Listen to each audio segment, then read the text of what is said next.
The biography of Baldwin Hills Village, now known as Village Green, is a story about power manifested in physical space. Built on the Rancho Cienega lands of Baldwin Hills Village was designed with the intention of creating affordable housing, especially in the wake of the Great Depression. However, oral histories from an original architect reveal that the architects maintained a close relationship with the Federal Housing Administration in realizing a shared vision of who deserves such a subsidy: professional white heterosexual couples with children and professional white singles.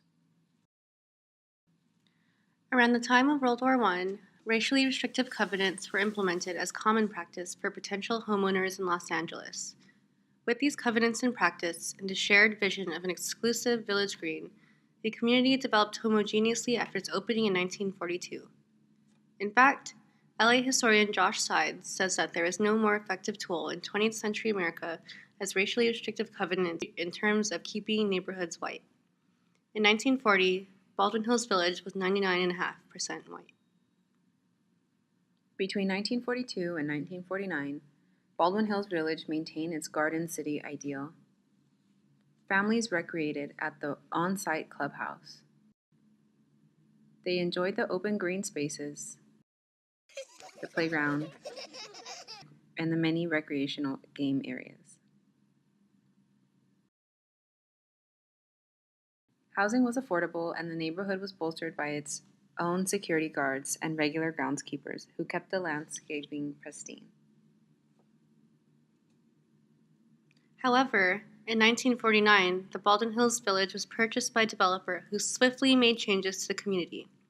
They carefully selected tenants from a long waiting list based on profession, income, race, family status.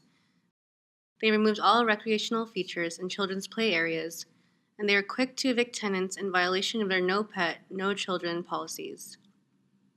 Furthermore, they utilized landscaping as a tool of exclusion by planting trees to specifically limit children's play areas and instructed gardeners to turn sprinklers on while children were playing. Around the same time, in 1951, the LA Department of Water and Power completed the Baldwin Hills Reservoir Dam, just a couple miles south of the village. Though the dam served as an emergency supply of drinking water for local residents, the LADWP knowingly built it on a major fault line adjacent to an oil drilling field. In the 1960s, the demographics were similar to those of the 1940s, 90% white and 7% black. In 1962, one of the original founders bought Baldwin Hills Village back.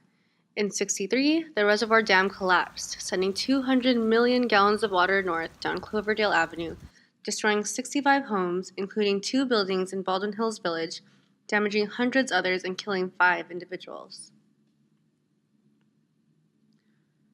2 years later, and roughly 6 miles away, the neighborhood of Watts suffered greatly from the revolt that broke out, resulting in 200 buildings destroyed, 1,000 people injured, and 34 people died in the Watts Rebellion. Soon thereafter, local white residents fled from neighboring areas. In the years to come, the effects of the Watts Rebellion were felt throughout LA, but were hardest in South LA. To date, Watts was never rebuilt to its former reality. In the following decade, the owner of Baldwin Hills Village brought back its original architect to address the flood damage and restore the village to its original condition. As a result of these renovations, the original children's playgrounds were permanently removed and replaced with trees. Alongside this physical imposition, the majority white community of Baldwin Hills Village branded themselves as Village Green, as it's known today. We speculate this was done to distance and disassociate the village from the Watts Rebellion, the growing black community of Baldwin Hills, and to further consolidate power by rebranding and exclusion. In 1972, however, the use of racially restrictive covenants was lifted by the Department of Housing and Urban Development. Village Green could no longer uphold an overtly racist policy. We observe a slight increase in black residents at that time, for 93% white and about 7% black. Around the same time, Village Green was purchased by a new developer who further institutionalized the ban on children. While one layer of housing discrimination was formally lifted, another was upheld: ageism. A deed restriction specified that individuals under the age of 18 were not allowed to live there, and that women who became pregnant would be forcibly evicted. The ban on children was lifted in 1983 when the California Supreme Court ruled that the deed was unlawful.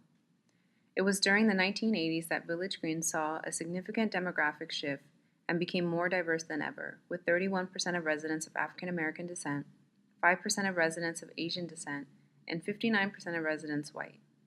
The neighboring communities also experienced this shift and became less white and more black. Village Green maintained itself a figurative social island in the area, as neighborhoods to the west and east were 75% and 93% black, respectively.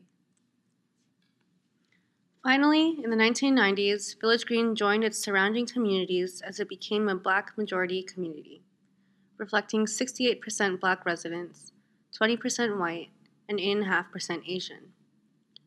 Further reflective of this multi-ethnic and diverse community, the new Kenneth Hahn State Recreational Park opened in 1992.